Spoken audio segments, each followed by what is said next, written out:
Since lockdown measures were imposed as part of efforts to fight the spread of COVID-19, several businesses and company operations were paralyzed. This affected the production, employment and livelihood of several Ugandans. Today, the Uganda Revenue Authority, led by the Commissioner General John Musinguzi, met Parliamentary Committee on National Economy to explain the impact of COVID-19 on tax collection in the country.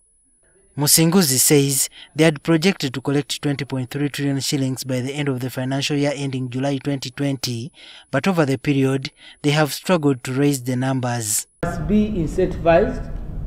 People must be, you need to really make it easy for them to pay.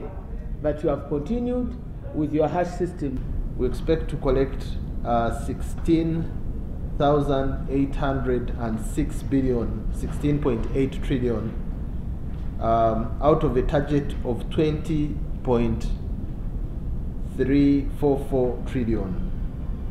This will result in a deficit of 3.538 trillion for the financial year 2019-2020.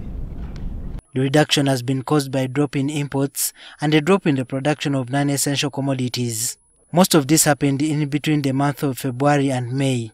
It is felt more severely in the month of April and May because we had total lockdown and we could not even get in more imports from the world over, especially China. URA says they have started interventions to widen the tax base by targeting the informal sector. Has talked about the wastage.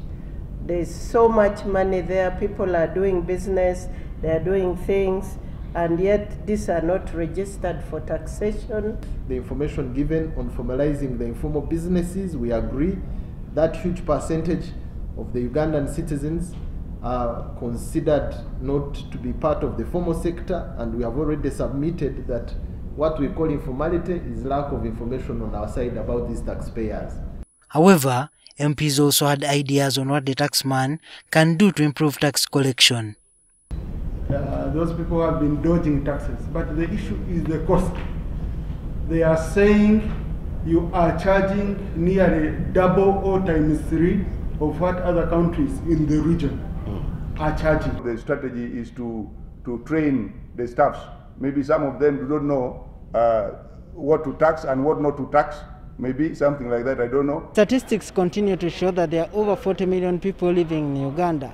However, URA says they have 1.5 million people registered with them as taxpayers. This is a smaller number compared to the general population. These are now working around the clock to see on how they can increase on the number of taxpayers in the country. Juma Kiria, NTV.